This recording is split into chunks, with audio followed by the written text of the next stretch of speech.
Welcome to the Fear Fiction Podcast. Fearfic is the term for short horror fiction, mostly posted on the web. It includes any and all related subgenres. Join three assholes talking basement goo Slimebeast, inebriated interstellar traveler Abysmii, and irritable ghostly man-horde Dead Palette, as they read all stories horror and internet-related, paragraph by paragraph, and bullshit while they do it. From adolescent revenge fantasies to subtle postmodern narratives about real-life events and everything in between, they read it and critique. You better believe it. Kick it to the cold open, white boy. I know that our audience is sick of hearing about Overwatch, but I would like to tell you a story about something that happened on Overwatch. Would you guys be interested in that, at least in this call? Sure, yeah, why not? All right. Yeah, okay. For everybody else, skip to 5 minutes and 42 seconds into the video. I don't know. So the other night, playing Overwatch, joining, groups, trying to find that magical group that will carry you to victory, using the looking for group system. Joined a group, got in there, we were waiting for our last member. We were waiting for a tank. Just one more guy and we're ready to go. Got this, guy who's running the group who's like one of them guys like this. And he's got almost like a smoker's voice, and he's saying, "So what do y'all play? All right, we going to get this? We going to win this? All right, good." He's got some of that toxic masculinity going on. Yeah, exactly. AKA being Southern. I think being Southern is just being a toxic masculine person. So we get our last person, and the last person's name is all in Korean letters. And you're like, yes, cha-ching. Yeah, that's what I was like. I was like, cha-ching. But I was also thinking to myself, I hope that this guy doesn't kick him out. We don't want your kind. But, yeah, so the guy joins, gets in the voice call, and I'm not going to do the Korean voice, because I probably would get in trouble. But, first thing he says is, Genji, because he knows what's going to be asked. People are always going to say, what hero are you playing? Who do you want to play? Who do you have the most time on? Blah, blah, blah. So the guy leading the group is like, alright, that's fine. He's like, and, how do you say your name? Well, I don't read Korean. What's your name? The guy says, GOGO. He says, alright, GOGO, we're gonna start up here. He says, I hope you're gonna be fine. And I GOGO Genji Rangers. Yeah, I already fucked up because I said tank instead of DPS, but yeah. So yeah, he's gonna be our DPS, he's gonna be Genji, he's gonna carry us, hopefully. We're on Dorado, we're on defense, and we're just massacring the fucking other team. We're keeping them at the fucking spawn doors. And our Genji is flipping out, he's freaking out, just getting ping, ping, ping, kill after kill. And every time our Genji dies, he goes, sorry, and apologizes to us. That's how awesome this guy is. And then commits seppuku. Yeah, and then he commits seppuku IRL. In accordance with the Japanese laws. And the next Korean guy steps up to the cafe computer and plays for him. But, yeah, so he's like apologizing to us, he's carrying us, he's doing really well. We keep the enemy at the spawn doors, and we, of course, on our turn, push the cart just a little bit and we win. Alright? So, immediately after the round, you hear in the chat, bye-bye, and he leaves. And we're like, oh man, no, don't go, and he's gone, and the guy leading the group is like, oh man, I'm gonna miss him, And so, this is when I drop the bomb of what I've been thinking for the entire match, which is I say to the group leader, so, I noticed that you were, calling him GOGO the entire time during the match, saying, GOGO, we're gonna nano boost you, GOGO do this, GOGO do that. I said, he didn't speak English. He was telling you to start the round. I said, you've been calling an adult man. You've been calling a grown man GOGO the entire time. That is not his name. Oh, boy. So that, my friends, is the tale of GOGO, the Genji. The greatest Genji player of all time. Yeah, I would say if you ever see him in your match, tell him hi for me, but I have no idea what his name was, so... The mythical GOGO Genji Ranger. Yes. Oh, man. Somebody draw that. Oh, wait, no, it's in-game. Sentai. Is it Sentai, Genji? Yeah, Sentai. Yeah, okay. But yeah, so that's my Overwatch story. Yeah, I was like, where's this going? And now I know. Now I know. Okay. GOGO, can you get that Anna? It's like, hey, GOGO, on the back line. And he has no idea we're fucking talking to him, but he's handling it all. But yeah. Well, I mean, that's what it must be like playing for the Shanghai Dragons. Aw, damn. Half Chinese, half Korean, no communication. Sounds like a tagline for a really bad sitcom about a mixed family. Half Japanese, half Chinese. No communication. Yeah. So, speaking of Mary Sue characters like Genji, Like GOGO. Like GOGO, yeah. Sorry. we have a story from the 15 Hours Creepypasta Tumblr entitled Jeff. Now, we don't know if Jeff is a killer or not, so we're going to say that Jeff is a person of murderous intent to be determined. Yes. That's the progressive, forward-thinking way to refer to him. I mean, you don't want to assume someone is a murderer. Right. No. You don't want to assume their, I don't know, proclivities, their preferences, their murder preferences. Would that be? Victim preferences. There you go. Yeah, I mean, you could be a victimist, where you just don't want to kill anyone at all. Right.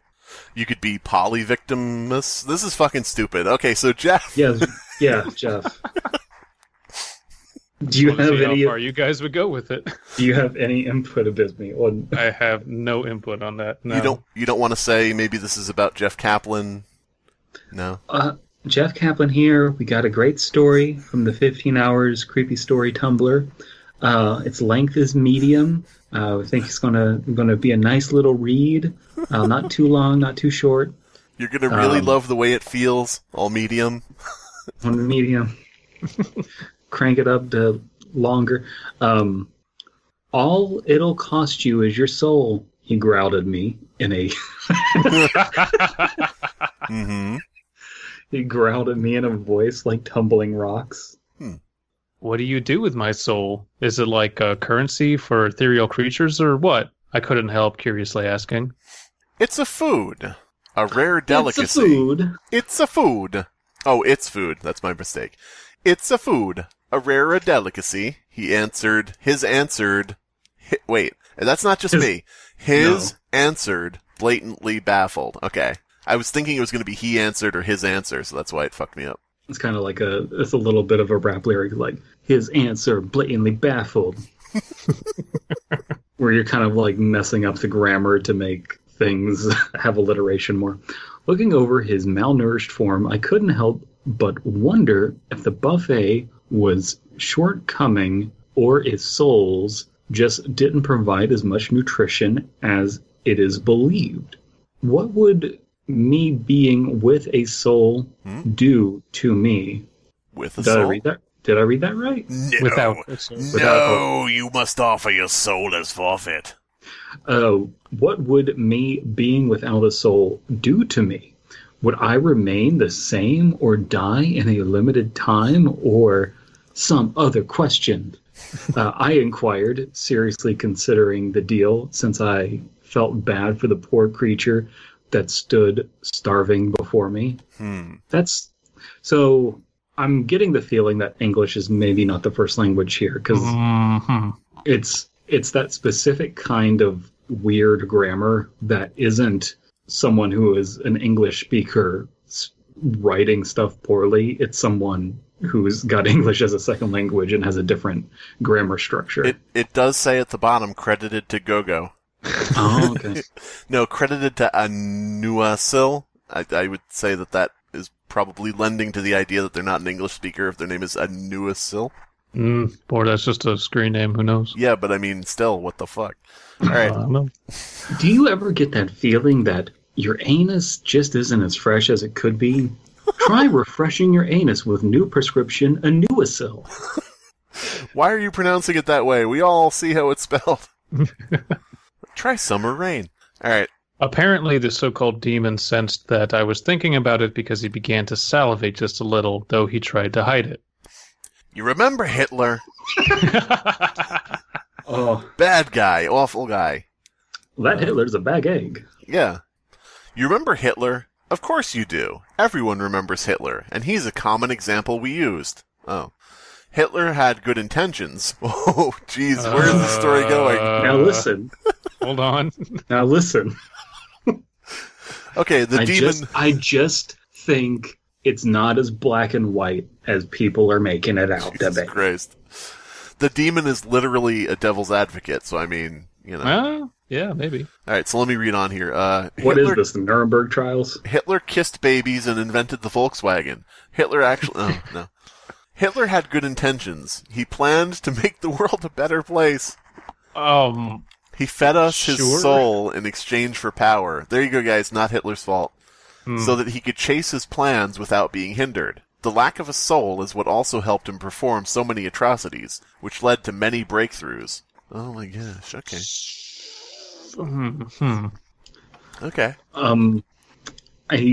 You could write a story around this concept of, like, you know, what else was going wrong in Hitler and playing the devil's advocate for literally, you know, one of the worst human beings to ever live. But I think that maybe you can't do it in short story form. Yeah. I will rewrite this for the author, who has not asked me to do this and would probably be offended. I would have said Hitler sold his soul to have more talent in painting. And, you know, worded it in some way that it backfired on him. Like he sold his soul. He sold his soul to create the perfect, you know, picture of Germany or something. You know, like whatever. That's good. Yeah. Good, yeah. But I don't know. And yeah, okay. Right. Wait. So you mean our advancement is in part due to some of Hitler's work? I was shocked. What is going on here? I've never been to school. Are they referring to the fact that we use Nazi scientists in our space program? You know, I don't... It'd be nice if they mentioned some of the advancements, because they're playing the what-if game pretty hard here. I think the interesting thing is, I didn't even know this until recently. Do you know what NASA originally stood for? Nazi Army, Space Army. Yes, while he lacked what you humans call morals while performing his tasks, they did provide a great deal of data that helped advance some fields. His lack of morality was due to his lack of a soul, he further explained. Okay, now this is an argument I always thought was kind of stupid, is, you know, when people would say, well, you know, you have to admit it, you know, did have some advancements, you know, and blah, blah, blah. I'm like, we would have had those advancements anyway. You know, come on. Yeah. By 2019, we would have known all the stuff we figured out then. Give me a break. But yeah, maybe we would have found it out later when we weren't so stupid as to use them, you know, whatever. Like, you know, atomic bombs and shit. My wish had been, is that correct? Mm-hmm. My wish had been for a never-ending amount of money. You're just gonna drown in money. For which I had... He's Scrooge McDuck that. Yeah. Is the Faustian bargain made in this story going to be that he just causes hyperinflation? Just like Hitler had to fight. Oh my god. Oh my god. By the way, if you get hit with a ton of money, is that being Scrooge McDucked, or is that like... Is there some other term for that? Because I would think Scrooge McDuck hits the pile of money. The pile of money doesn't hit him. But anyway. Never-ending amount of money, for which I had planned to use to further the housing situation. To make it worse? Yeah, what the fuck? I wanted to grow an even bigger bubble that would burst in an even more spectacular manner. You know what I love? Nothing but luxury apartments that no one can afford. Here we go. You know what I love? Bubble economies. Many people roamed around homeless in my town, simply because they couldn't afford it, which was to be blamed on the lack of housing available, causing the cost of rent to be high. Supply and demand. He's going to end up putting people in camps. Come on. Supply and demand, which left a few houses empty, and many families either sharing a home or roaming the streets. I didn't want my good intentions to become corrupted. That is a much more complicated problem than he's making it out to be. I think it should be, I didn't want my dumb intentions to become corrupted. Now, that's so supply and demand. If people need houses, people will build houses. Hey. That will become a job that is available. Tell you what, Jeff, that's what I'll call you, since I can't even hope to pronounce the name you gave me. I'll prepare for you a human meal, let you eat it, and determine how much of a soul it is worth. If it is about as filling as a quarter of a soul would be, then you give me a quarter of what I ask for. If it's twice as filling as a soul, then you give me twice what I asked for. How do you have a quarter of a never-ending amount of money? Maybe that's the trick. Maybe. But the funny thing is, when he says, I'll prepare for you a human meal, my immediate thought was he's going to feed him a person, but he just means a meal for humans. But yeah. Human meal. I call it a quarter pounder. This is not written. It's worth quarter of a soul. This can't be written by an English speaker. No. It's, the language is just not, Get not your there. human meal. Get your human meal from the RPC along with your fantastic soda. But yeah. See, here's the thing: is this is using concepts that just really need to be explored in depth and over time. Like we know that someone is talking to a demon, Faustian devil called Jeff, and it's it's got these rules for meals and like all of this stuff. This is something that requires world building to make sense. You know what I mean? I think so. But then you also have all of these, like there's these homeless people, and like that's something that you really need to see, and you need to know the lives to care about it. So they make this, sacrifice that gets them into trouble or something. Otherwise, I'm just not interested. Yeah, this is rather short, so I have a feeling it's going to be very lacking in just substance and logic. I feel like if I didn't think the never-ending money was going to be some part of the twist at the end, necessitating that be the request, it would have been nice if it was like a homeless guy who found the demon and said, I'd wish for a home for myself and all the other people without one or something. Because then you'd be like, all right. But, I don't know, it just seems a few steps removed from... Yeah. Yeah. Anyway. Whose turn is it? Is it mine? Yep.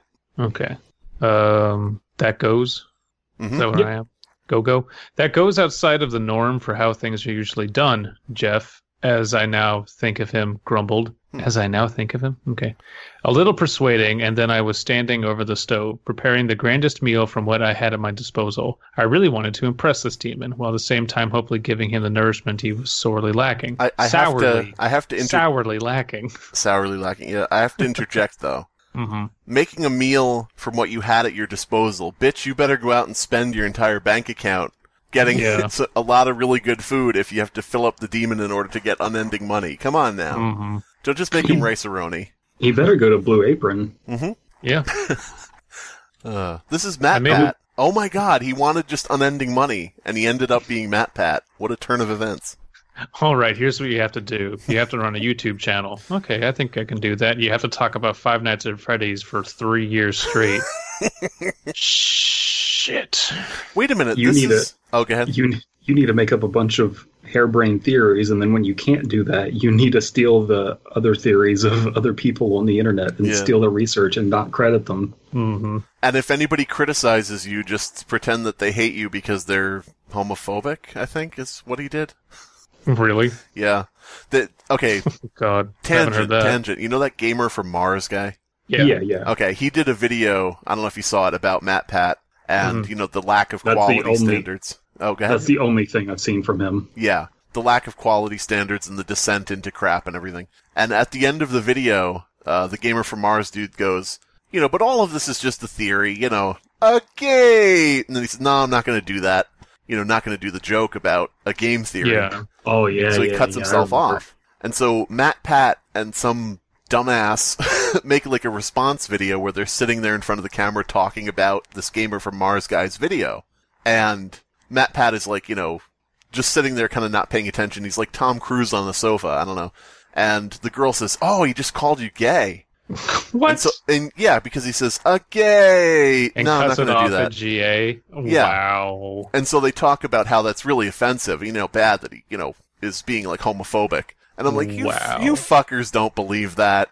No. You don't believe that. I don't know about Matt Pat because he has like the attention span of like a Pomeranian, but. I think that they just get hollowed out from the inside because of YouTube. Like, it literally is a thing that just drains away people's humanity to where, like, no, I need to follow the meta tags. Right. Like, any sensible person would be like, I can stop growing and just focus on making what I want now, but he doesn't do that. Well, because, you have to as even other YouTubers I follow that make good content and are trying to evolve, their most common complaint is they will work their ass off on a video and then they'll upload it and then they will just have to watch it and see if it gets monetized or not, and then take it down and change it and just do this over and over and over again. And like that's every single video multiple times a week. And it's like soul destroying and super unhealthy. And that's go be a YouTuber, everybody. Doesn't it sound fun? Oh man. This podcast brought to you fuck. But yeah. So now we kind of interrupted the shit out of Abysmii there. I don't know. Yeah. Okay. So anyway, he's nourishment he was sourly lacking. I made a full chicken, some broth on the side, with biscuits, pies, ham, potato salad, deviled eggs. Where the fuck do you live? The Midwest? Not unlike a Christmas dinner or Thanksgiving meal, minus the turkey because I don't like turkey, and therefore do not keep any in my house. I don't keep a turkey in my house at all times. Fuck turkey. Oh, well. They're not getting any homes. I would gladly pay you infinite money for a Thanksgiving meal today. I don't have any turkey. Well, no. I would damn you to hell. Once everything was prepared and laid out in front of Jeff, my name Jeff, I held my breath in anticipation as he munched down on everything I had fixed. He even ate the bones from the chicken, though I'm not sure if that was just that he could consume anything. And in parentheses, I mean, they can eat a soul, so why not bones too, end parentheses, or just a measurement of how hungry the poor thing was. When he finished everything, I noticed his ribs poked out a little less than before, and his eyes no longer had that hungry gleam to them. I could believe this was like somebody in China, perhaps, because of the hungry ghost mythology. Oh, You know, like the folklore thing about the ghosts that eat but are never full and stuff like that. Yeah. But I don't know. Yeah, okay. While that was more delicious and enjoyable than a soul normally is, it misses a spot that only a soul can typically touch. However, I could live off of this and forego soul consumption, much like how you could forego sweets, Jeff stated. Okay. I sat back. Oh, I'm sorry. It's going to be a buddy comedy about roommates now. He's a demon who eats souls. Yeah, but good. He's a cook who doesn't have turkey. This fall on NBC, Cold turkey Faustian demon. I sat back and thought about that. There's a special craving that only chocolate or other such candies can satisfy. While I could live the rest of my life without them, I would still desire them from time to time. However, on the flip side, chocolate wouldn't sustain my hunger by itself. Using the sweets analogy you just provided, period. I could begrudgingly never eat sweets again if the alternative was to only be able to ever eat sweets. That would make this thrice as valuable as a soul. Okay, we're just pulling that number out of our ass. Yet I'm using your current state as a standard with which to judge other demons by, in that I suspect all of them is hungry. They got up from hell and hungry. All of them is hungry. Mm-hmm.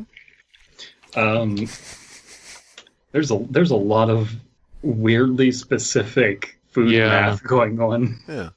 This is demonic food math. This is 3 times as valuable as a soul, because I say so. And well, I mean, the soul is a fiat currency, so. SoulCoin. SoulCoin. Whose turn is it? Your turn. Am I at demons? Yeah. Demons can't pay like a normal person, so they do favors instead. Yeah, they do. Demons and single moms, am I right? I've got money only as much as I need because I never want to get too greedy with it. There are more than enough housing units in the towns for the townsfolk. People are protected. This town is the safest town you will ever visit. Demons guard the town and defeat any living darkness that tries to enter. Wait, why? Was that part of the deal? Maybe Jeff is just, cool like that, man. He's got buddies. Jeff is connected. Guys, there's going to be a weird twist in the next paragraph. Of course. And there's 2 left. Mm-hmm. Just last night, a tourist came into our town to rest in a motel, but went missing in the night. The demons confessed that he was a serial rapist, and as our agreement, ate his soul. Oh, good. We have the agreement stated. Wait a minute. If he's a serial rapist, won't eating his soul make him a worse rapist? Won't that make him the Hitler of rapists? That's only if you agree to give it up in exchange. I don't know. But it's not going to kill him. It's just going to make him worse. That's a good point. Didn't kill him. They just ate his soul. And now maybe he's a... I don't know. Now he's a double rapist. God damn it. He uses the double tap method. Oh, man. The demons always snack on the soul of the wicked whenever it passes through. If a resident proves to be turning wicked, they are given a 24-hour notice and $5,000 to leave town. Sweet. Any failure to do so leads to their consumption. Okay, did it say that the rapist disappeared and they ate his soul, so maybe they killed him as well? Maybe they ate his soul and he disappeared because he had some work to do. I don't know. He went back to work. Yeah, he sat bolt upright in the middle of the night and said, I feel a bit different. I feel worse. Time to go be an awful person. I need to work on that memo. He stood up in the middle of the night and went, Theo! Theo! Theo! All right, finish this off. Jeff, having been the first of many, runs the business. Jeff, having been the first of many, runs the business. The first of many, he runs the business. And every night, every house has at least one demon join them for supper. He's now my best friend, and helps me make dinner every night. Yay! He tried doing it himself once, but demons seem incapable of cooking. They can follow directions to the letter, and each time it tastes like sulfur. Even sliced tomatoes. This is a buddy comedy sitcom. Mm-hmm. I guess that's... Did you put human souls in the food again? That's a whopa. That's my Jeff. Oh, man. Jeff, you have to pretend to be my butler. My parents are visiting. I guess that's beneficial to us, because if demons stopped depending on us for meals, then we wouldn't have anything to trade with them anymore. Is this a thought exercise? It's like an old-style folktale, you know. It's not really... Yeah. I don't think this was written to reach an audience like us. It was written more like an old folktale. Yeah, I can see that. And I bet you if we read this in its original language, or the language of the author, then, you know, if someone had properly translated it, it would make more sense, and maybe we're missing out on some nuance somewhere. Hey. I don't know. Hey, Yeah, guess where this was originally posted? Singapore? No sleep. Ugh. Oh, boy. 284 upvotes. What do the comments say? First comment, top comment. My name Jeff.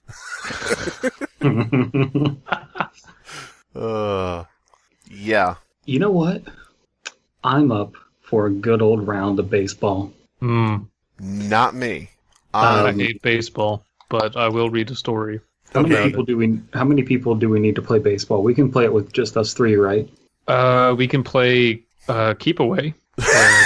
Yeah, that sounds fun. Slimebeast and I will throw the ball back and forth, and you have to catch it. Yeah. Who are the two tallest people here? Because that's who should do it.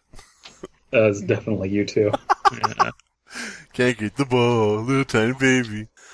But, you know, hear me out on this. Instead of baseball, do either of you know how to play Mumbly Peg?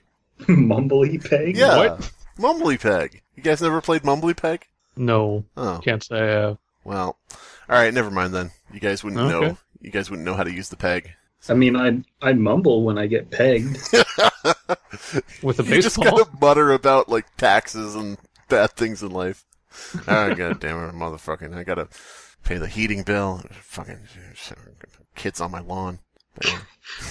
In this scenario, I'm getting pegged in the ass and looking outside and seeing kids on the lawn and mumbling about it.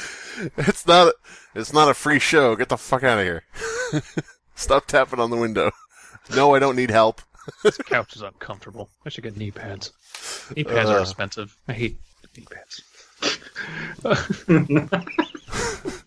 Oh, Jesus Christ. So we're on the Creepypasta wiki reading The Baseball Boy. Baseball Boy! Rob Schneider is the baseball boy. Hey, I can get your baseball. That's the character he's playing. Oh, of course. Yeah. You can do it, the baseball boy. Wait, that's a me! He goes running down on the field. But anyway. Are you Ukrainian or Italian? I'm Rob Schneider doing a bad accent. That's what I am. So you're Rob Schneider? Yeah. It's me. I'm the Rob Schneider. Just falling in between accents constantly every other syllable. But what happens when a magical baseball hits Rob Schneider, rendering him unconscious for the entire film? Don't join him in his dream world. Don't follow him through heaven. Just stare at him in a hospital bed. Okay. If you can, try to find Queen Elizabeth Elementary School, a place notable for its spacious schoolyard and aged brick building. Go to this school's playground on a Sunday evening, anytime between... we're getting this. This is a ritual pasta. Yeah. Fuck. Between 6:25 p.m. and 6:45 p.m. and optionally you can only bring one object with you. It can be a bike, your means of getting there perhaps, or a camera, but nothing that could distract you from your surroundings. You will fail to get far if you're not focused on the schoolyard. So it can't be a shiny bike, and it can't be a camera phone. Well, and you can only bring one object with you, so you couldn't, like, wear clothes. Right. Or have a phone. Or anything else. Have any fillings in your teeth. Have a pacemaker. Have a prosthetic leg. Have stitches. Yeah. Have braces. Have a guilty conscience. Pull out your Go weave. to the swing set and pick the last swing on the right and swing. Optionally, you could simply sit on it, but the process could take much longer. If everything is going correctly, you should see a child's form walking the perimeter of the grounds, waving a black bat. Do not stare for too long, or he will notice and run out of the yard. At that point, you have an unknown amount of time to get away as far away as you can from the school before he comes back. So this is a way that you can meet Little Slugger? I guess? Yeah. He's got both hands, baby, swinging a bat. Tell him right now, baby, who's the Mac. In his Cadillac, funny red lights, cops on his tail, it's a Saturday night. Okay, anyway. You go to the swing and bend over it, the last one on the right. If you wait long enough, you'll feel your pants being pulled down. And you'll start getting pegged with a big black baseball bat. Jesus Christ. It's not a ghost or anything. It's just the janitor. You know, he does that sometimes. They call me Larry the baseball bat pegman. They call me Go-Go because I don't stop. Right. Continue swinging long enough, and you'll hear him call out to you, heading towards you slowly from behind. So this is if you don't get away, if you continue swinging. I guess. Coming up from behind. Only look back at him once or twice at first, but as he gets closer, he will ask your name. Under no circumstances should you ever reveal your name to him, as he'll ask you more and more questions that you'll be forced to answer. Just say your name's Jeff, if it's not. He'll remember everything you tell him. Oh no! And while he is not able to hurt you with this, he likes to tell his friends everything that the people he meets. Oh, about the people he meets. Instead, just tell him politely that your name isn't important. What's your name, Jeff the Killer? Oh, okay. Bye! I have to go home now. Well, since we're in the habit of mislabeling things nowadays on YouTube, we could put Jeff the Killer in the thumbnail and then take out the knife and replace it with a baseball bat. We could. We could make the title Jeff the Killer Thanksgiving Dinner Liker. Because it's a killer Thanksgiving dinner. Yes. Yeah. Precisely, yeah. Oh, boy. Jeff the Killer of Rapists? I don't know. I'm not really clear on that, though. He'll first ask you from afar if you've ever played baseball. Then the boy will stop beside the swing set. You'll notice he is approximately 7, with a blonde buzz cut and oversized camouflage print hoodie, and he's chewing on some sort of stick. Bobby? What? Bobby! Stop being a ghost! You're freaking everyone out. You will not have enough time to identify what it is, but it has been described as a coffee stir stick or even a long nail. Okay. I got this from my dad's garage. He's just chewing a wooden nail. This is when he'll ask if you want to play baseball. What's your name? Oh, that's not important. Okay, Dad. This is the last chance you'll have to leave. If you must, tell him that you aren't good at baseball, or maybe that you need to go home for dinner, or just anything, apparently. The boy will try to persuade you to stay, and maybe even offer to teach you to play, but turn him down politely and promise him that other children usually come to the grounds around that time. At night? Yeah, okay. Leave and head straight to your destination. So this ghost was created when it was reasonable for children to stay out until the sun goes down. I guess. Sure. It is taking place at 6:25 to 6:45. Which depends entirely on the day of the year. That could be really dark. That could be, yeah. But then at the same time, it's also like, it's not like at midnight or like dark outside. It's just like, the sun's setting. Yeah. I'm confused about the fact that it says you have a limited amount of time to get away as fast as you can. Well, and there's always that. If you stay, do all these things. It's that, like, if you break the ritual at any point, you're probably going to die or some bodily harm will come to you. And you have to fabricate this sense of kind of being, the sense of terror of make sure you don't fuck this up or who knows what will happen that these ritual pauses always have to have. And then he turns to you and will say, "Who's afraid of a big black bat?" God damn. If you do choose to play baseball with him, not if you chase him, he will not seem excited at first, but lead you straight to the baseball diamond on the other end of the yard. He may not say much, but mention that he's been looking for people to play with him for a while. His game of baseball, as it turns out, or as it will turn out, involves you throwing a ball to him, and he'll hit it with his bat and then run around the diamond. So a game of baseball. Okay. Yeah. You'll repeat this over and over again, and it isn't known how long it could take until the boy will be contented. It could be anywhere from 10 minutes to 3 hours. Jesus Christ. God damn, these baseball games going into extra innings, ruining my chances of watching anime. If you swing, he will come. You just build a sex dungeon out on a children's playground. Oh, God. Don't do that. Don't do that. Don't do that, folks. Don't build a sex dungeon where kids are. Pretty sure that violates some city ordinance. It's against OSHA guidelines, yeah. Yeah. If you're going to build it at a playground, it has to be at least 6 feet underground. Mm-hmm. And it has to have that squishy ground so when they fall, they don't hurt themselves. Yes, and there needs to be a childproof lock on the vault. Mm-hmm. Now, when you say that, are you saying the outside or inside for the lock? Yes. If at any time you try to leave the game prematurely, he will try to persuade you to stay. You'll notice a different look in his eyes, and looking directly into them will give you a burning feeling in your skull. He's Ghost Rider. Okay. Dude, oh my God, that's literally what it is. It's the pendant stare. Yeah. Oh my God. Giving him an excuse or even staying will have no effect. And at this point, the best thing you could do for yourself is to run into the adjacent street and throw yourself onto the front of a car, lest you experience what the boy will do to you. It's pretty extreme. You know, it's really bad. You don't think so at first, but then when the second, third, fourth, 100th round of the song that never ends is coming out of his mouth, you just want to throw yourself in front of a car. No, it's take me out to the ball game. Oh God.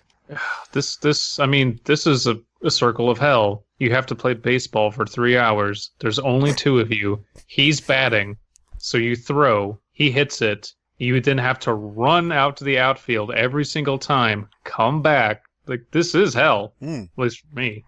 Jeez. Wow. But play baseball with the boy all the way to the end, and he'll come up to you overjoyed. He'll thank you for your time and give you the baseball and his business card. From there, he'll take his bat and go home, and you are free to leave too, but exit in the opposite direction and do not turn around at all until you have left the grounds. Bum, bum, bum. What does his business card say?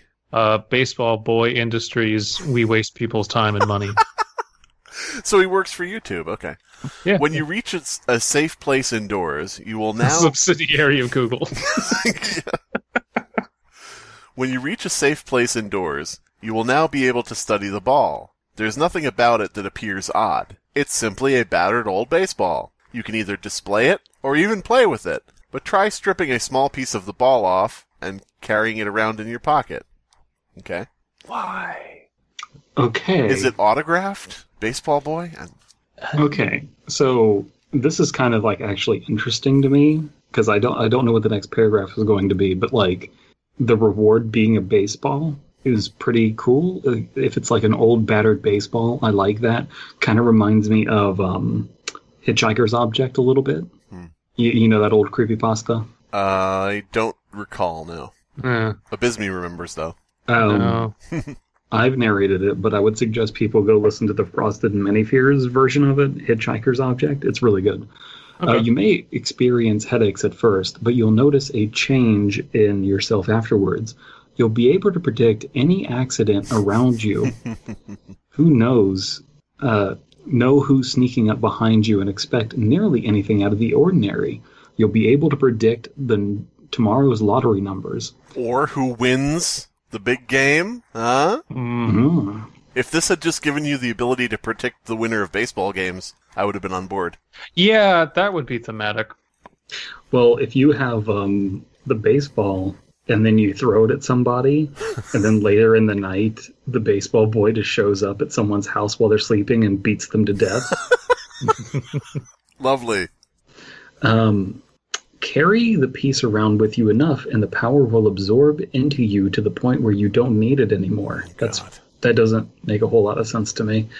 Your friends will declare you a psychic and burn you as a witch. Sometimes the weight of the power will give you bodily aches. Most likely, you'll never meet that little boy again, but if you're one of the unlucky ones and you see him in any form, you must turn right around and run as fast and as far as you can, because he wants his baseball back. Why? He gave it to you. Why would he want it back? Because he realized he can't play baseball anymore, and that was a really dumb thing to do. Here is the Slimebeast guaranteed way to fix your terrible story. No. Every time I do it, I slip further and further into that thing of realizing people are just going to think I'm a piece of shit who wants to tell everybody how to write. But well, everyone already thinks that about you anyway. That's true. If only you had the object, the singular object, the one and only object you can bring with you, if only you had to trade him that for the baseball. And at the end of the story, you know, if you've given him something that's a bad trade, he wants his baseball back. Yeah, that's good. Say what? That's good. You know, just anything that ties the themes together, you know. Like I said, you know, if you could predict things related to a baseball game or, you know, whatever, or any sporting event. You get unlimited peanuts and Cracker Jacks. Yeah, and you won't care if the boy ever comes back, you know? Mm-hmm. I'm reading the comments, and most of them are, "This is amazing, I love it," and I don't know why they think that. But there is a Cyboy213 asks, "Is there a version of this ritual with golf?" And then someone, Law Enforcement Combustion, has an answer, and it sounds snarky, so I'm going to read it. "Go to Queen Elizabeth Elementary Golf Stadium at 10 a.m. on a Sunday morning, and you will find the ghost of Mr. Bernards, a janitor who was killed by lightning when he skipped church. He was an avid fan of golf and will ask for a game of golf. He will challenge you to a match which will seem like centuries, but in reality is only 5 minutes. He will swing his golfing club and at one point break it and say, 'Oh, damn.' Anyway, anyone who has offered to fix it for him has been dragged to hell by him. Instead say, 'I'm sure it'll be fixed somehow.' Then he will bestow you upon the knowledge to become an admin for this site. He will bow and disappear. You'll be like, 'What the fuck, man?' Then he will give you the knowledge to kill the Slender Man." And that was better than the story we just read. He doesn't even say that he was struck by lightning because he was golfing, because it's implicit in the story. Yeah. Oh, damn. Oh, damn. Oh, man, great. I needed that. It's time for me to say it's not a bad story. It just kind of doesn't have a thematic connection, if I'm pronouncing thematic correctly. It is like 99% of ritual pastas. Yeah. Just illogical. You would never want to do this. You would never want to risk this. Eventually, Eventually you're going to die anyway. Eventually the power will absorb into you from the piece of baseball. Yeah. Just keep the fucking whole baseball in your pocket. Yeah. Yeah, that's what I don't get, is the power absorbs into you, and then why does he want it back? But then it hurts if you keep the whole baseball on your person. Do you get like more psychic power? Does it hurt you more at that point? What if you completely peel the baseball and make something else out of it? Just make like a little figurine of your dog. I don't know. Or a pocket square. It could also be something where like there's something inside the baseball and it's specific to you, or I don't know. It's the from the outset I didn't like the ritual aspect of it, where like I like rituals, but I think any ritual pasta is better suited not being explicitly a ritual. Like hide the fact that it's a ritual by saying like go here between these times, kind of like cheapens it in a way. Yeah, absolutely. Yeah, I mean, the tropey stuff in this, the ritual pasta tropes, are really what drags it down, I think. Because it has to fit in this, very poorly designed formulaic box of make sure to have excruciating detail that doesn't add anything to the story. Make sure that there's a threat of death every couple paragraphs. Make sure that, some almost Faustian bargain has to be made here with exchanging items. Right. Make sure it grants you something really cool, but, there's still a backdraw, and which is self-sabotage, because then everyone just reads this and goes, well, I'd never do this then. It's not worth the risk. And this would add nothing to my life. Make sure that you absolutely 100% positively always have to say, turn around and run. Get in your car immediately and drive away. Never stop running. Change your name. Wear a wig. Turn around. Every time I read a ritual pasta, I gotta run. Turn around, baseball boy. Every time it throws a ball, you run. I like the idea of this just being a normal kid, though. Like, he's not a ghost or anything. And he just wonders why half the people run away, and half the people won't take the hint when he plays baseball with them for 3 hours and is just waiting for them to say, well, I gotta go. Because he's too polite, he doesn't want to say, I would rather just be here by myself. But yeah. When are they gonna get the idea? It's been 3 fucking hours? Oh, Jesus. Like, he would be so tired. Yeah. He would be so tired. And bored. Baseball's fucking boring. This has been the Fear Fiction Podcast. Your hosts are Abysmii, Dead Palette, and Slimebeast. Music by Abysmii. Art by C.F. Comer. Voiceover by Atticus Jackson. Edited by Elias the Intern. Subscribe to Fearfic on YouTube to stay up to date on new episodes. Hey guys, Jeff Kaplan from the Overwatch team here. Today I'm really excited to bring you some new information on Hero 31. Players have been demanding a counter to the GOAT's meta. For those of you who are unfamiliar with the term, this refers to a game-breaking tactic of using 3 tank characters and 3 healer characters. We've tried to ruin everyone's preferred method of play for a while now.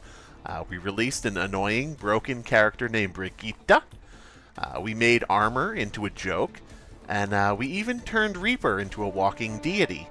But nothing seems to have stopped the GOAT's meta. Today, I'm proud to announce that we finally have a hero who's going to fuck goats. The red flag is Hero 31, and we think he's going to feel really good to play. First of all, red flag's main fire is a squirt gun that gets the enemy all moist and slippery. They'll slide all over, and their clothes will stick to their skin and maybe even shrink. Watch out, May. You might pop a button. Wouldn't that be embarrassing? Next is the red flag's special ability, the Smell of Defeat. When the player uses this ability, red flag will immediately drop into a prone position. While down there, he will remove the shoes of any passing enemies, getting a good sniff of their smelly stink. Isn't that funny? I just thought it would be funny. Can you imagine how embarrassed McCree would be if you slid off his boot and took a big ol' whiff? Red Flag's second ability will help his team survive. He's brought some special homemade cookies to the battlefield, and he wants to watch you eat them. No reason, don't get uptight. The passive ability for Red Flag is something really special. Melee attacks heal him instead of doing damage. Oh no, Daddy Reinhardt, don't spank me. I swear I'll be a good developer. Finally, we have the Red Flag's ultimate, called Sassy Gassy. While his ultimate is in effect, enemies will consistently and repeatedly let out little healing fart clouds which Red Flag and his allies can then huff for a health boost. We think that this will help make Goat's engagements more likely to balance out in Red Flag's favor. I like to think Roadhog has the stinkiest poot-poots. So that's Hero 31. We hope that playing him feels as good as I felt designing him. I'll leave you now with a couple of his voice lines. Oh, this is so embarrassing. Here, put on this wig. If I die, someone delete my browser history? Wow, how did that get in there? Hey, Hanzo, I got your nipple. Just kidding. Bros can joke like that. We've talked about this webcomic on the show before, but Alfie, go read Alfie. It's not safe for work, so if sexual stuff is not your thing, don't read it. But it's gorgeously drawn. The story and the world building are so enchanting, and we need more eyes on this webcomic. Support the artist/author if you can. I really haven't been this engrossed in a webcomic in a very long time. And the best part is that it's hosted at buttsmithy.com. So you get that in your search history. Who the fuck doesn't want that? My favorite... Also, oh, go ahead. It's also art that is very highly developed. Usually when you think of webcomics, you think of a very standardized style, but it's a very high art style of illustration. Yeah, the panels fit the scene. The scene is not made to fit the panels. It's really, I don't know. Yeah, everything about it is just gorgeous. My favorite installment is where Garfield castrates Beetle Bailey with his teeth. Big favorite of mine. Mm-hmm. So yeah. Again, that webcomic is called Alfie. Alfie. A-L-T-H-Y. It's called Alf. Alf. Sexual webcomic about Alf. It's about Alf having sex with women. Preferably. I'll take what I can get. Well, I mean, he does end the show in, like, military prison, so... Men, dogs, whatever. Just not cats. Never fuck what you eat. Wait, no. That's a bad rule. They call me a freak because I like to spit on these pussies before I eat them. Oh, god damn it.